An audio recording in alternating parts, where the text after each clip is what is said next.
Thanks for listening to the Susie Larson Life podcast, available thanks to support from listeners like you. It's only just a matter of, it's only just a matter of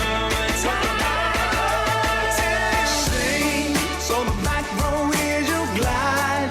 'Cause walking just won't do dance. You don't have to know how to.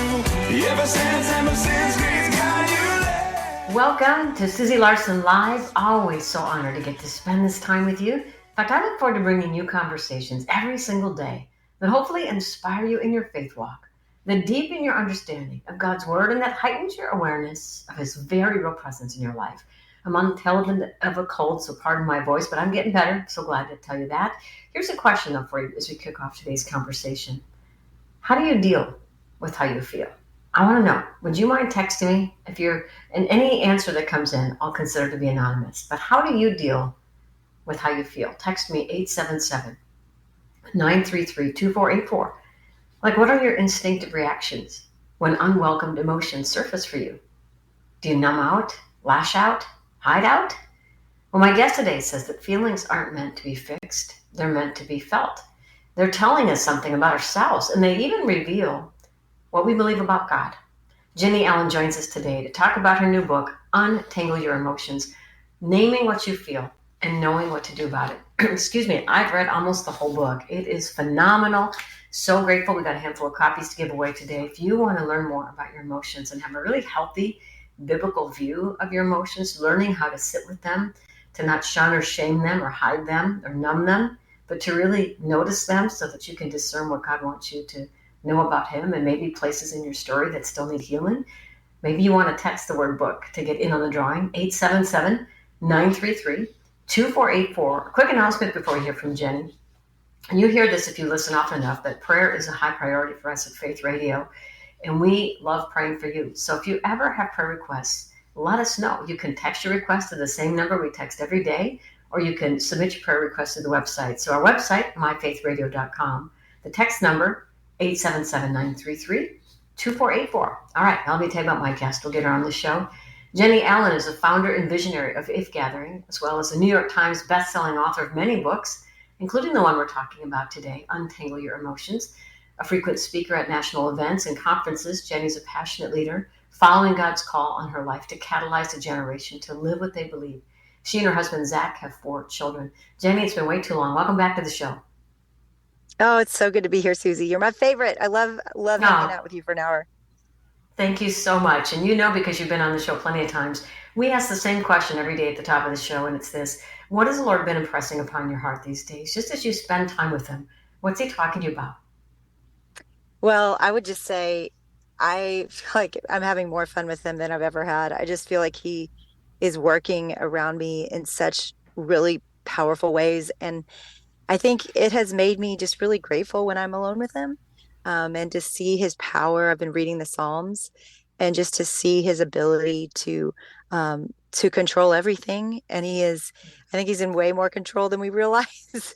And He's causing so much to happen in every moment. And I just feel His, I don't know, I feel His presence, and I feel His movement on earth, even currently right now, in a really special way. Wow, thank you for sharing that, which leads me to my next question.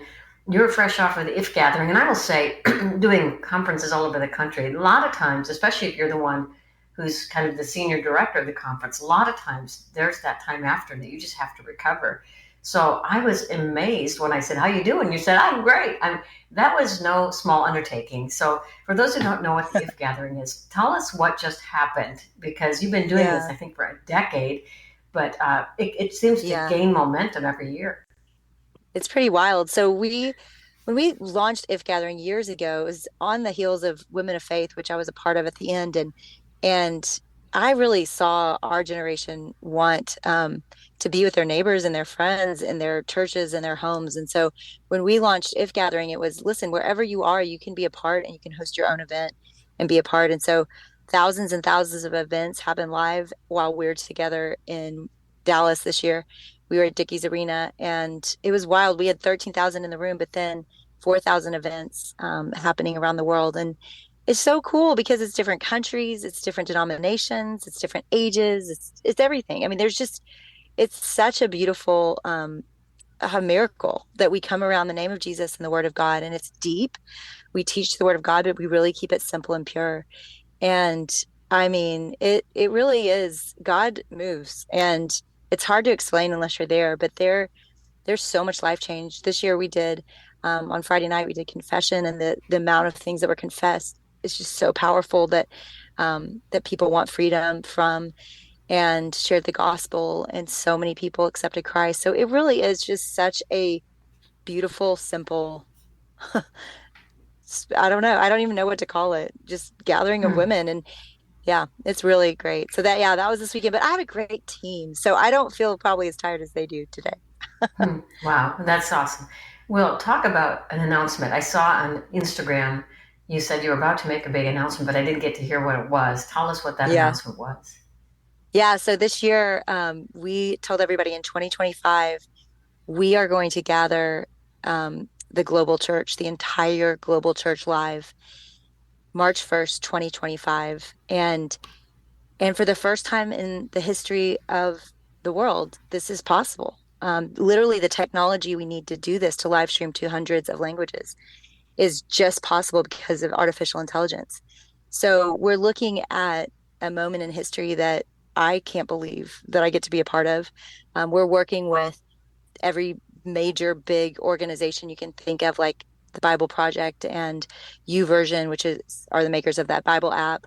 We're working with Alpha and all of these just global organizations that lead internationally, and we really believe we can reach pretty far and gather believers Jesus for 25 hours together. And we think the significance of that is to pray together, to worship, and to commission the church to reach the ends of the earth. And we live in a time where technology can connect us all. And it's going to be such fantastic content because we're going to actually tell the stories from every continent to every continent.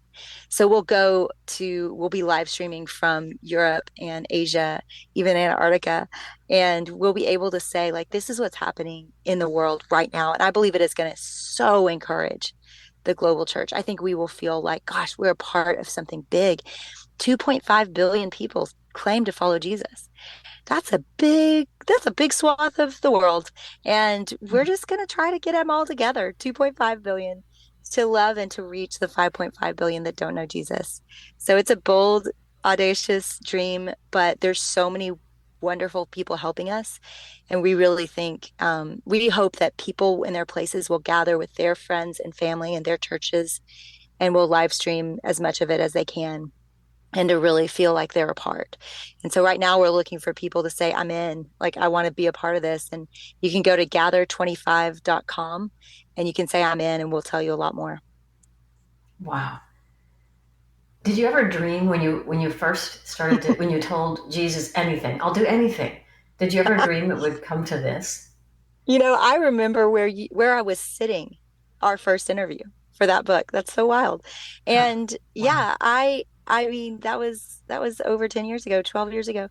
No, no, I couldn't have imagined any of the ride I've been on. I mean, If Gathering is beyond anything I ever hoped or imagined. I couldn't have imagined anything that big. So doing this, I mean, it really is kind of surreal, but also what's weird is it doesn't feel crazy, Susie. It feels like it's time, and the church is ready for Mm-hmm. this. And I believe we can't come together around everything. There's so many doctrinal differences and all that. And we're not asking for unity and all those things. All we're saying is, if you love Jesus, let's come together and let's talk about it and let's praise him together because we can. And let's keep Yeah. this simple, and let's believe God for more in our generation. And I think we're all longing for hope, and we're all longing for a sense of purpose, and to really feel like we're a part of a story. And we are. If you love God, if you love Jesus, you're a part of a story, an eternal story that is going on forever. And so we want to spend our days well. And I really believe, I hope this will catalyze that. The stories I'm hearing around the world already are doing that in my personal life. To hear about this church in Peru that they had to buy a bullfighting ring because it was growing so fast. They have four services on a Sunday, and it holds 11,000 people. And that's what's happening in Peru. Nobody knows that there's this Wow. revival happening in the middle of Peru, but God is blowing up everywhere. Like he's moving. And I think we need to be reminded that the church is not shrinking. The church is growing. And it really is such a fun, beautiful time to be alive. And, I've been on college campuses lately, and it's happening there more than anywhere. And you talk about keeping it simple and pure. They just love the gospel. They hear the gospel and they literally turn from partying and all the choices they're making. And they go, I can't believe this is true. I want this God. And their lives are changing. And it really is revival days wherever I'm going right now, which is so encouraging and exciting. I was actually going to say that before you mentioned it, that really revival is happening. I keep seeing it in my mind. I get this picture of these churches, the floodwaters coming in, and some they're up to their ankles, to others they're up to their chest, but the floodwaters are coming in. Everywhere you turn, you're seeing moves of God. But if you obsess over the news, the cable news, and you're not tuning into these testimonies and stories, you will lose heart and lose faith so fast. So what you're doing, Jennie, is the antithesis of what the enemy wants. He wants us isolated. He wants to cut off these stories and tell fear stories so that we will shrink back. But imagine what will happen in our hearts if we start hearing some of the bold moves that the church is making in other parts of the world, and the sacrifices even they're making for the sake of the lost. I've got holy goosebumps just listening to you talk. What could happen? Yeah. Oh, and I think there'll be so many repercussions, but I think the greatest one is it'll give people hope. I really think we are just craving it so deeply.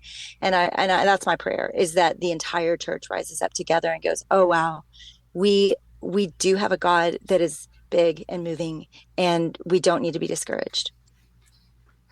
Amen. Somebody got to text me an amen. I'm going to get one question in before we take our first break. And here it is. Just a little backstory on how you would describe your emotional journey, just your relationship with your emotions in earlier years, and Sure. what you learned about that part of your story as you look back now. Yeah, when I was a kid, I wasn't super emotional. My family wasn't super emotional, but in college, I think all my emotions woke up, and I was a mess emotionally, and headed into young adulthood that way, and married my husband, who was more stoic. And I would say I learned pretty quickly that it was a lot easier to go through life if I would just fix problems rather than feel feelings. And so I became a fixer, and I got really good at it. I think I've about made a career out of it. and I'm not saying that's all bad, but I do believe in stuffing those emotions. I was missing some of the best parts of life. And in the last few years, that's what's woken up for me. And it really has changed everything. And it was so compelling and so life-changing for me that I was willing to spend 2 years of my life writing about it, researching it, and bringing it into the world. Wow. And you've definitely done that. Jennie Allen is my guest today. Her book, you write in such an accessible way. You're an easy read. In fact, you feel like you're sitting across the table with you. You have a really great gift on being an accessible writer. You're bringing deep content. It's not fluffy, but it's so accessible. You will feel like she's talking to you as a friend. Again, Jennie's book is titled Untangle Your Emotions, Naming What You Feel and Knowing What to Do About It. So on the other side of the break, we're going to talk about how feelings actually show up in our minds, our bodies, and our actions. So Jennie says, even if you think you aren't doing anything with your emotions, you are. So this is why it matters. Your emotions matter. They're part of your story. They're part of your perspective. More with Jennie Allen in just a moment.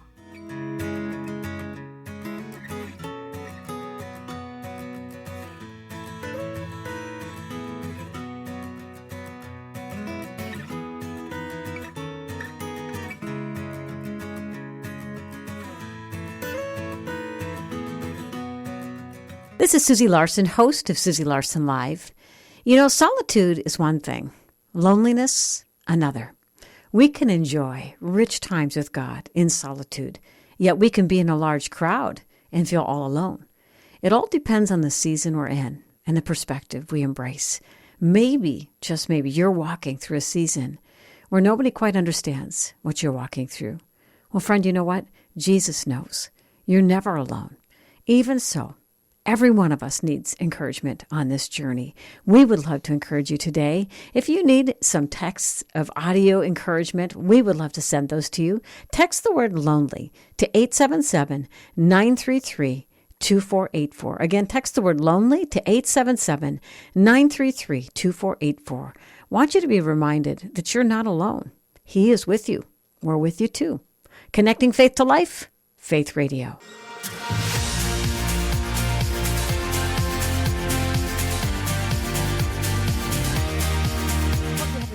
great day. Thanks for tuning into Susie Larson Live, talking to our friend Jennie Allen, who's written another excellent book titled Untangle Your Emotions, Naming What You Feel and Knowing What to Do About It. We got a handful of copies to give away. Fantastic book. I read almost the whole thing. Text the word book if you want in on the drawing, 877-933-2484. If you've got questions about how to navigate emotions, text those in a separate text, and I'll try to weave those into the conversation. But Jennie, you say even if you think you aren't doing anything with your emotions, you are. In fact, our emotions are what we feel shows up in our mind, our bodies, and our actions. So say more about that. Yeah. Well, it was so fun to research this. I'm a theologian. I graduated seminary with a 3-year degree there. And I loved learning about God. I felt like it was one of the greatest privileges of my entire life to learn the Bible and to understand how to give God away in a way that's effective and not heretical, right? And so that was a huge gift. But I've loved as a writer to study history and science and to see all the ways that really does become part of the story of God as well and back up a lot of the scriptures. And so to see what I saw with this story specifically was that we all are emotional beings. We were created by a God who is emotional, and he is emotional, and therefore we were made in his image, and therefore we are emotional. And so I think for a long time, a lot of us feel like emotions are dangerous or bad, but the reality is we can't escape that God gifted them to us, and he feels all the emotions. You see it throughout Genesis to Revelation. You see all kinds of emotions that he feels. And so as someone who is like, I don't love to feel my emotions. I like to fix problems, as I said. I've learned that sadness and anger and fear, that they're gifts from God, that these are things that he's gifted us to navigate a very broken world. And then also to connect us more deeply with him and with each other, because our emotions actually are this tether. When you have a really meaningful conversation with people, which you're so good at, Susie, you do feel bonded with them in a different way than when you're just hearing the facts about their lives. And this is the way we were meant to live. We were supposed to mourn with those who mourn. And the beautiful thing is, science in the last few years has shown that scripture is actually a reality that changes our brain. When you mourn with someone who mourns, their brain begins to heal from the pain and the grief that they're experiencing in a way that nothing else can cause. And so it is so funny. I mean, it is, you think to yourself, why would I share that? What's the point? Why do I need to go into that? Why not just try to fix the circumstance? But that's just, we're missing out on the deeper story, and we're missing out on the deeper way that God built us to connect. This is why this message is so, so important. In fact, I noticed Dr. Kurt Thompson endorsed your book, and you referenced him in the book. He's a good friend of the show, has been on a bunch of times, and I love his line about, I'm not leaving the room. I saw that. I knew that was him. He's, what a gift and what an endorsement. In the book, you write about a season in your life coming off the pandemic where you were in a rough place, and you said you didn't feel sad or mad. You actually just didn't feel anything. So talk about how you got there and then what you learned about yourself there. Yeah, so we started a cohort with Dr. Thompson, and he would laugh that I'm calling him that. He's like, just call me Kurt. But to the world, he's a foremost doctor, and he's just a brilliant psychiatrist and understands the brain in unique ways. And so we signed up for this little small group, and he was leading it. And we had a rough start, our friendship, because I did not believe in all this. I just didn't see the purpose. And so he said, I used to just have my arms crossed and a scowl on my face because he was asking me how I felt about everything. And I used to make fun of him about it. Now I'm writing books about it. So it obviously worked. But it really was a tough customer. I mean, I was not excited to go to these places because I just didn't see the purpose. But I did have these anxieties that kept creeping up with work. And I did notice, for instance, as we talked about earlier in the show, I'm not tired today. Well, normally I would have been absolutely emotionally exhausted after leading because I was carrying so many different feelings and things that I wasn't talking about. But now I feel like, gosh, I've learned to process my emotion as I'm going and to feel what I need to feel when I need to feel it. And as I do that, the anxiety does ebb, and I don't feel overwhelmed and emotionally exhausted. I get to be really present in my life and present with people and for people rather than worried about a million little things all at once. And so it really is a different way to do life, but it brought a lot of healing for me. And yeah, I was in a numb season after COVID, but I really think if I look back, it was just because I was tired. I was just emotionally tired and I wanted freedom, but it didn't feel like I knew how to get to it. So excuse me, my voice is giving me a little trouble today, but I'm so sorry about that. How did he lead you through that and out of that? Yeah, so we began to just share. I mean, it's so simple, and I really believe anyone can experience this wherever you are with good friends. Yes, we have one of the most brilliant counselors in the world helping us, but he makes it really simple, and he just would ask us, what are you longing for, and what are you grieving? And we would just share parts of our life, little bits that were bothering us, little bits that we were wishing for or hoping for. It didn't feel profound, but we would share our lives and everybody would listen. And I remember one time specifically, and I write about this in the book, where everything changed for me. And I really was the moment I decided I wanted to not be a fixer anymore. I wanted to feel my feelings. I was on the receiving end of everyone fixing me. And I had shared some pretty raw feelings about how work has felt and me feeling a little bit abandoned at times by God, like he wasn't with me. And I just felt stressed and alone in that. And I was crying and sharing all this, felt very brave, very vulnerable. And afterwards, they all began to correct my theology. They all began to say, no, God has not left you. Like he's there. You're wrong. Like he loves you. He's with you. And it just felt very dismissive of what I just shared. And I remember, I'm sure he could tell that my feelings were hurt. I'm sorry. Yeah, they were given. In your head what's theologically right. So that probably wasn't helpful at the moment. That wasn't the problem. Right. I knew he was with me. Like that wasn't the problem. And so, yeah, I know the truth. I know the truth. And I knew the truth in those feelings too. But, sometimes there's something bigger going on than the circumstantial truth of a situation. And he was so great. He said, listen, we're not going to talk anymore about I think. We're going to say I feel. And so when Jennie shares something hard, I want you to tell her how it makes you feel. And they begin to say, I feel proud of you for staying on the course that God has had you on, even though this has been hard. I feel sad that you felt alone at times. I feel disappointed that we hurt you when we said all of that. They just begin to say this. Well, you can't believe how much my heart began to heal. And again, this is a biblical principle. You see this when Jesus arrives on the scene with Lazarus. He's already told his guys, I'm going to go back and heal Lazarus. I'm going to raise him from the dead. He's said that. So he knows what he's going to do.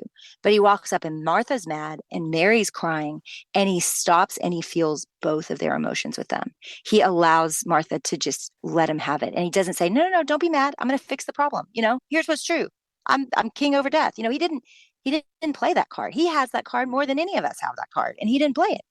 And then with Mary, he not only allows her to weep, but he weeps with her. He stops and breaks down with her. And if it were me, I would bring my magic wand and I'd be like, hey, watch this. Don't cry. Don't be mad. I got you. Look. And that wasn't what he did. He mourned with those that were mourning. And he saw that as an important example and an important practice, even for his good friends in that moment. To be with them in their pain. And so 99% of our problems aren't the circumstance. 99% of our problems are what we feel about the circumstance, the fears that we have about the future, and the unknowns, just the sense of feeling isolated and alone that is real many times in the work and the difficulties we're going through. So I think what I learned in that moment was, wow, I haven't been present for people. And it doesn't feel good to try to be a project to be fixed. It doesn't feel good. No. And I think we all know what that feels like. So for you to walk through that and then have your team be coached through it so that you guys know how to function in a healthy way is so powerful.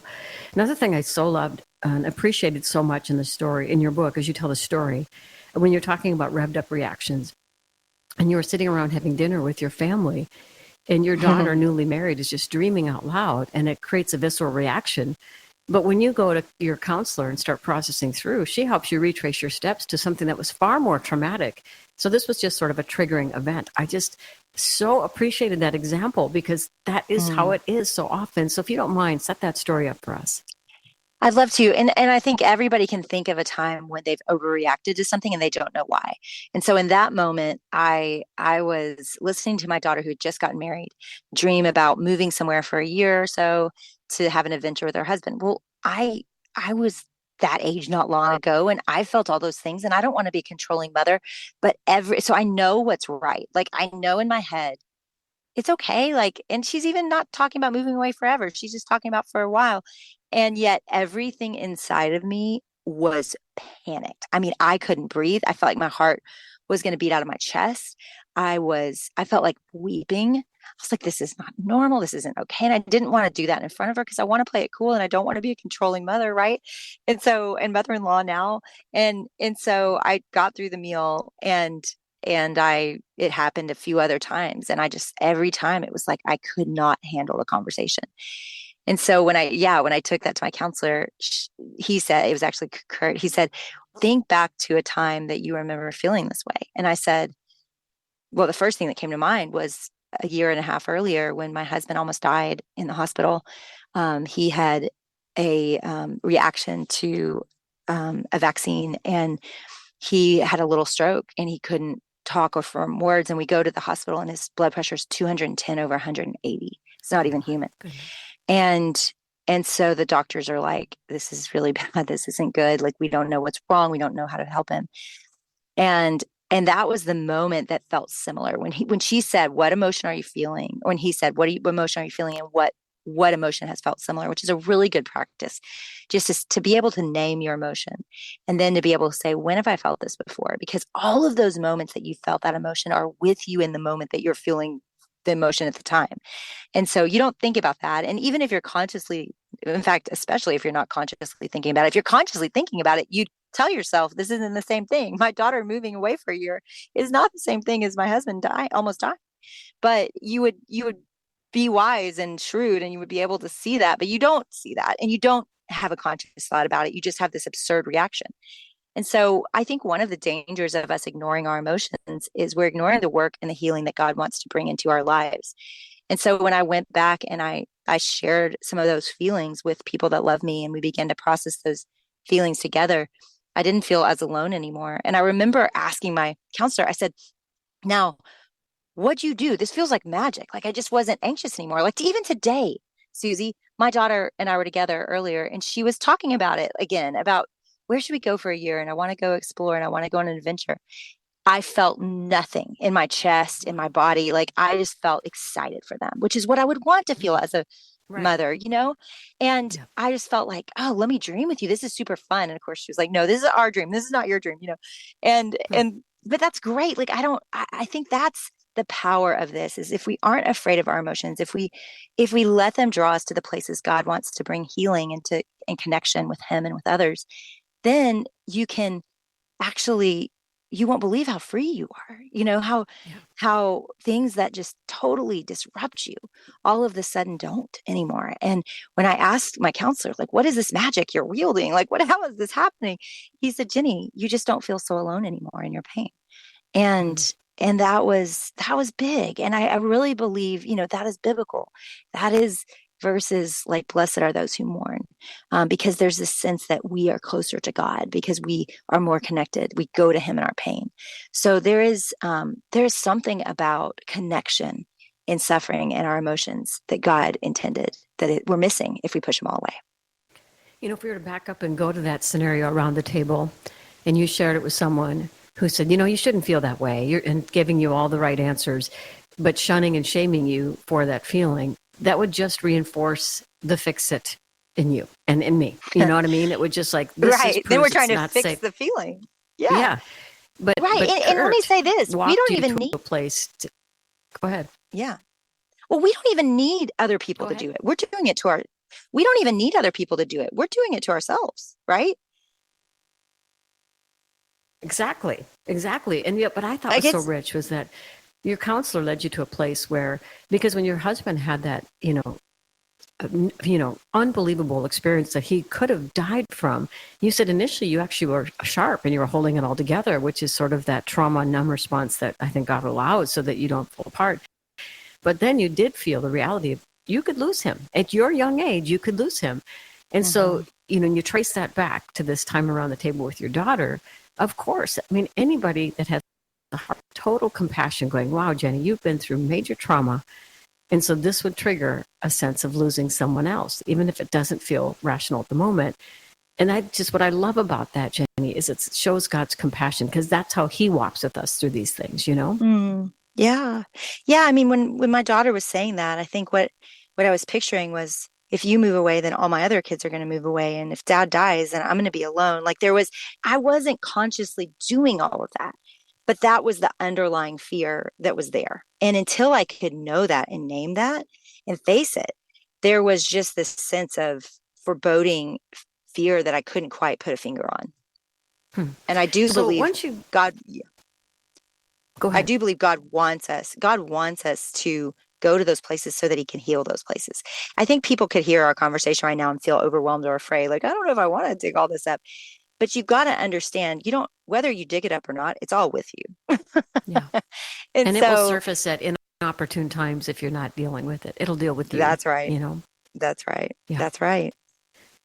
Well, just a couple minutes before our next break, Jennie, but once you've identified what's underneath it all, then what? What do you do next? Well, and that's a pretty big statement. So what I try to do in the book was, I know not everyone can afford counseling. And I really thought, how can I simplify some of the things I've gone through and learned for anyone in a biblical framework? And so I built just the simplest little process where you notice what you're feeling, you name what you're feeling, you feel it. You don't be afraid to feel it. And then you share it with other people. And then you choose what you're going to do about it and what you're going to, because ultimately we're not meant to be mastered by our feelings. We're mastered by God and by his word. But what our feelings are supposed to do is to lead us to the place of connection with God and with other people. So if we aren't afraid of them, they actually can supplement and complement and help us see ourselves more soberly. And so it causes repentance in a faster way. It causes us to see and notice where maybe we've offended someone, if we're just in touch a little bit more. So I really believe that little simple process is the best way to feel it. And I can give you an example right now. I can give it when we come back. But basically, I've learned to do that quickly now, even today, like every day, just to go through that process very quickly. And it causes my relationships to be healthier. It causes me not to be so irritable or short with people. It causes me to be able to be sensitive to other people's pain.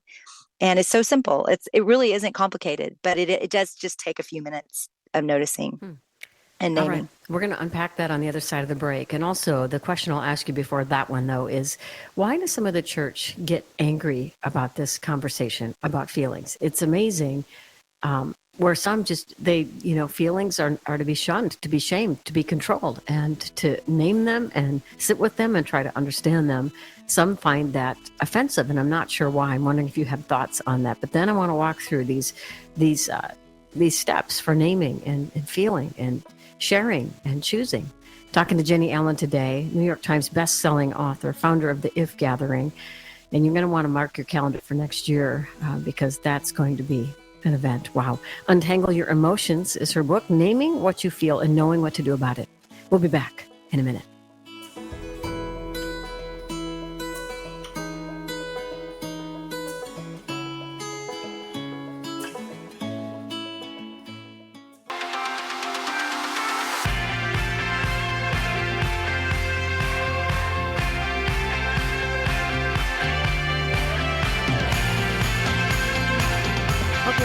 Great day. Thanks for tuning into Susie Larson Live, talking to my friend Jennie Allen, and she's gotten we're just released a beautiful, amazing book, Untangle Your Emotions, naming what you feel and knowing what to do about it.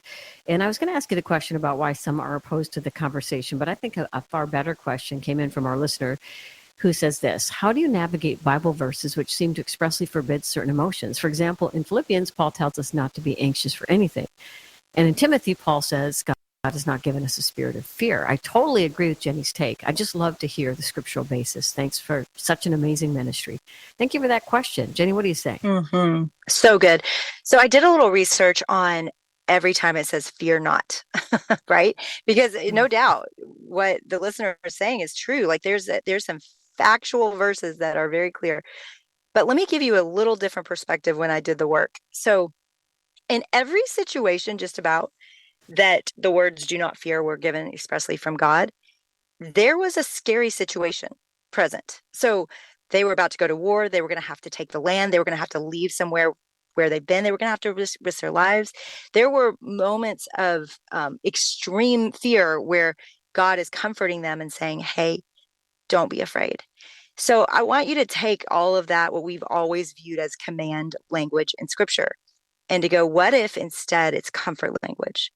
That do not be anxious in anything, but in prayer and supplication is me pulling my kid in to the tornado closet where we have had to go a few times in the last few years, and to look at my kids and go, do not be afraid, but we're going to pray and we're going to trust God.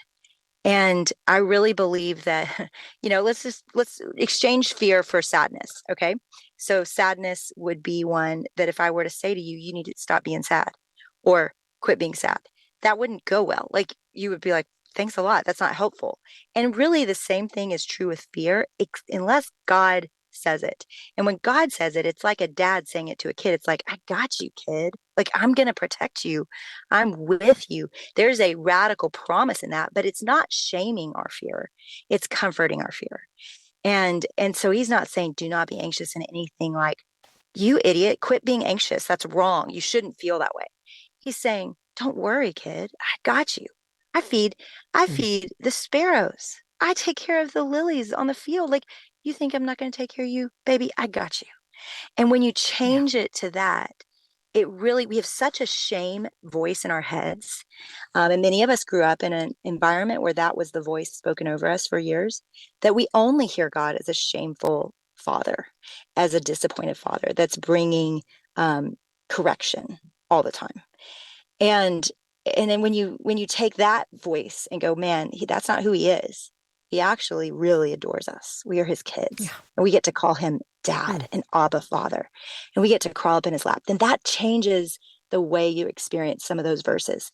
But let me just say, biblically, let's just take Genesis 1-4. You've got a God who is delighted over his creation. You have a God who's disappointed in their rebellion. You have a God with Cain and Abel who is furious that Abel has, or Cain, who killed who? Abel killed Cain. You've got a lot of emotion just coming from God. So we know that emotion itself isn't sin. And then you see verses like, in your anger, do not sin. So there's this qualifier of you can be angry and not sin, the way that Jesus was angry and did not sin. You've got Hebrews 4 that says that we do not have a high priest that cannot empathize or sympathize with our weaknesses, but is able to understand our weaknesses and yet not sin.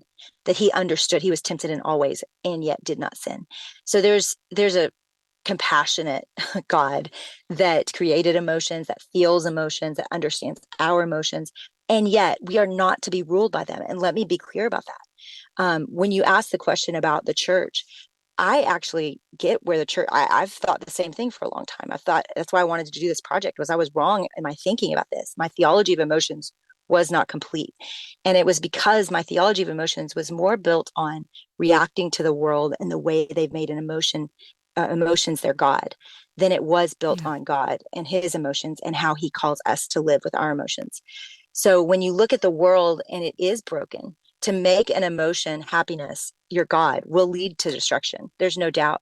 But even Paul said in Corinthians, if Jesus is not raised from the dead, eat and drink because tomorrow you die. He even said, make happiness your God if there is no other God, because it goes to black, and be as happy as you can. So to those that don't love God that might be listening, of course you've made happiness your God. That just makes sense. But as a church, we've reacted to that and said, no, emotions are bad. They're leading all these people into divorce and to all different types of troubling behavior. And I would just say, yeah, you're right. They are. And yet ignoring our emotions is not a biblical framework either. Boy, there's so much there. So good. I'm thinking of, if you have a view of God that he's going to say, you shouldn't feel that way. You're not going to bring your emotions to him. But if you have a view of God the way you described, honey, I've got you. I love you. I am for you. You won't feel the shame about the not so good emotions, about jealousy, about insecurity. And again, we're not talking about letting those things rule, but being honest about those things. Go at God, when I see her story on Instagram, I get a knot in my stomach, and triggers all this old high school stuff. Lord, when you go to him like that and he's a loving father, he will help you sort through it, right? Oh, Susie, I mean, this is it. Like you just nailed it because this is what he wants. What did he want from Mary when they cried together? What does he want? And he wants a dependent relationship from his kids, the way that we want that kind of relationship with our kids. And so when you think of it that way and you go, man, the judgment and the shame narrative isn't working to bring us closer to God. It may change our behavior, but and the reality is you can't just quit feeling things. You stuff them and then they grow. So you can say, I'm not an emotional person. I don't struggle with any of this. Likely you don't express yourself emotionally in the same way someone else might, but you feel things. You just do. You do. And so very, very few people, and there's a diagnosis for it, don't feel anything. And it's a very troubling diagnosis because we need to feel our emotions to protect us in life and to get through knowing what's dangerous and what's not. So I will say this is, you nailed it though. This is what we're missing. We're missing a proximity and closeness to God. We don't run to him with things because we think he's judging them. We don't run to him with things because we're judging that we feel this way.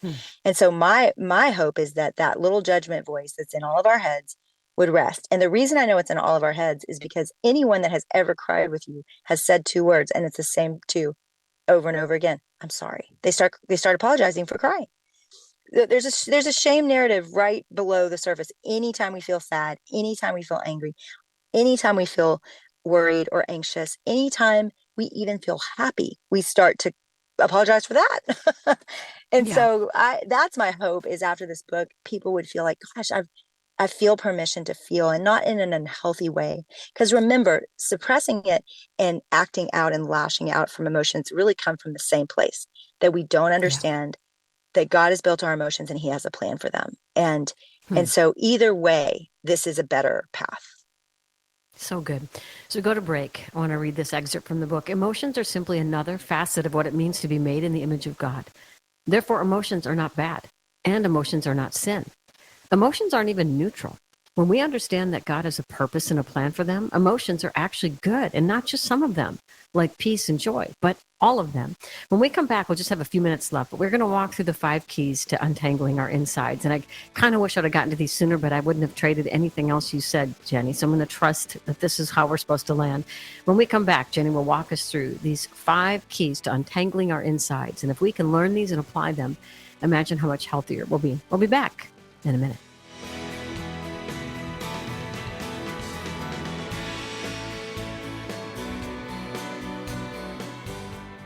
This is Susie Larson, host of Susie Larson Live. You know, life can get so busy, and maybe for you, you're starting to feel the toll on your soul. Well, God can make a way in your life through every season, and he's always up to something new. How about you set apart some time to be set apart and discover what God wants you to know, what God wants you to do? Join us at the upcoming Set Apart Conference. It's for women on March 8th and 9th. You'll enjoy vibrant worship, workshops, fellowship, great speakers. Give your spirit the spa treatment. Register today at setapartconference.com.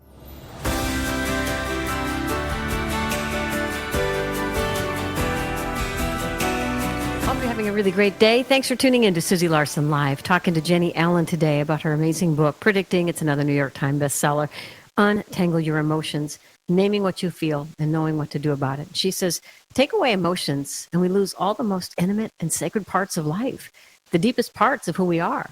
Would you be who you are without the moments of joy and the seasons of hard? Okay, we just got a few minutes left, and I mean just a few. So you're going to have to give us just a 30,000-foot view of notice, name, feel, share, and choose. On your mark, get set, You bet. go. Okay.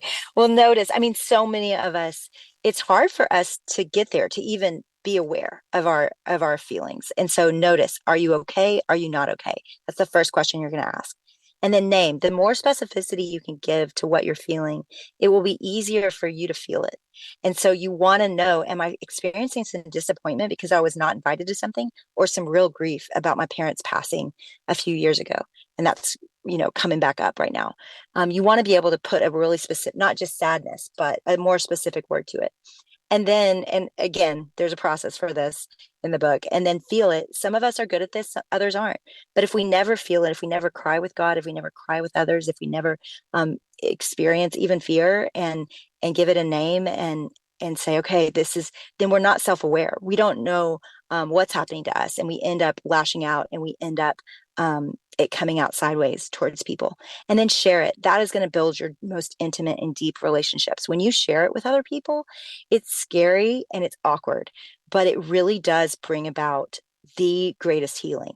And I have this little video from the internet of neural pathways healing and finding each other again. It's the cutest little thing. They're working hard, these little bitty pathways, and they're finding each other and they're reconnecting. And the way science says that happens is by what the Bible says is mourning with those who mourn. So your brain actually heals, just like my counselor said, when he said, Jennie, you just don't feel so alone in your pain anymore. It really does heal your brain. And then lastly, to choose. So unlike the world, we are not mastered by our emotions. We have a God. And so we decide what we're going to do with that. Are we going to let it turn into strongholds and bitterness? Because certainly that can grow into something that is very sinful and can cause a lot of damage to our relationships. Or are we going to get help? Are we going to talk about it with people? Possibly we even need more help if we're way out at sea and it feels like we're drowning. Like my husband in the book I talked about with depression, he had to get medical help. He had to get a counselor to help. So, there's times that you need actual help. So whatever the choices are, you want to make a choice. You don't want to just live in something and let it grow and grow and grow and take over and define your life. So you said, just even I think today, you walked quickly through these 5 steps. Can you give us an example of what that might look like? Sure. So I was driving home while I was working on the book, and I remember noticing in my body that my stomach was kind of upset and my shoulders were tight. And I thought, okay, it seems like my body's telling me that I feel anxious, but I don't even know what I would be anxious about. I'd had a pretty good day. But I was just about to be home and it was dinner time, and I'd had to pick up some dry cleaning and different things and run my credit card a few times. And my husband and I just a few days earlier had a conversation about finances, and we hadn't closed the loop on it. And all I knew was that we needed to watch what we spend. But I had that day had to run several errands and run the credit card. But I didn't really know yet, like, gosh, is that, should I not have run the credit? I don't know. I don't know what he meant. We didn't get to the end of it. And so I was able to remember, like, oh, I'm anxious because of this thing that happened days ago. And so I was able to just give it over to the Lord and say, God, I trust you. I know you provide. And I love you. And I'm going to go into my house peaceful. And I walked in and I was able to hug Zach and say, hey, we need to revisit that. My kids were all had bad days. They were letting me have it. And normally that would have blown up into something where everybody's short with each other. And instead, I was able to listen to my kid who had a bad day and go, yeah, that's hard. I bet that was hard, buddy. I'm so glad you told me that. And I kind of had a hard day too. I've been feeling worried about some things too. And instead of it being this anxious, irritable house, it was very connected. And we actually sat over dinner that night and all shared hard things right now. And it was so bonding and safe. And it's the kind of relationships you want. And yet, otherwise, without that little few seconds in the car, I would have gone in and been more irritable than them and not known why. So there really is, this is work we all want to do. We want to do it because we want to be connected to the people that we love. And we want to be a safe place for the people that we love. We want to be someone that isn't afraid of our own fear and anger and sadness, because then we're afraid of theirs. And so we want to be someone that is at home and understands, yeah, sometimes I feel sad. Sometimes I feel scared. And then we're able to comfort other people in their feelings as well. As you're sharing, Jennie, I'm thinking of that passage of scripture that says the Spirit will lead you into all truth. And so it's like you have this great kind of runway. Notice, name, feel, share, choose, as you're just giving some space, some brain space. And I know you were just on Dr. Lee Warren's show. He's a good friend of the show. He joins us once a month, and he talks about thought biopsy, where God does give you these brief moments where you don't have to go headlong into things that are destructive. You can pause and analyze them, and you have the Holy Spirit's help to bring clarity. We have more help than we even realize, right? Oh, I mean, you got to realize I wrote a whole other book called Get Out of Your Head that just lines up exactly with that mindset. And when you you exchange gratitude for cynicism, and you don't live in that emotion. What this book was there are times we can't just shift out, and changing our thinking doesn't bring healing. And it's bigger. It's bigger than it's something we're supposed to feel. And so I feel like these two books complement each other so well. And really both are, it's important to read the other one because I do believe there are times it's like, yes, we shift our thinking, but there are times that if we just don't fear sadness, if we don't feel fear our emotions, then we're able to actually connect in a more deep way with God. And it doesn't mean that we're going to sink into toxic. I'm not saying that. I'm saying these emotions are meant to draw us to God and to other people. And if we let that happen and we aren't afraid of it, then it's actually going to produce more health. It's not going to produce toxic thinking and strongholds and bitterness. And it's not going to produce all that. It's going to produce health. And I remember right before If Gathering, someone called me out on a mistake I'd made, and it was wrong, and I was wrong. And they were right to call me out on it. And I was embarrassed, and I was scared, and I was sad. And I just felt like I'd let somebody I loved down. And I remember getting off the phone, and oh, you bet. Go ahead. Oh, I'm so sorry. Yeah. I want to hear this story. You're going to have to text me later. I will. Jennie I'll text Allen, it to you, girl. we love you. Thank you. Thank you for this great work. Thank you for the time today. Oh, You so bet. precious. I can tell by the text that this meant a lot to you as well, friends. Jennie Allen's book, Untangle Your Emotions. I know you found some encouragement here today, and we'll meet you back here next time. Thanks for listening to Susie Larson Live. Podcasts like mine are available because of your support. If it's important to you to hear things that encourage your faith, click the link in the show notes and give now.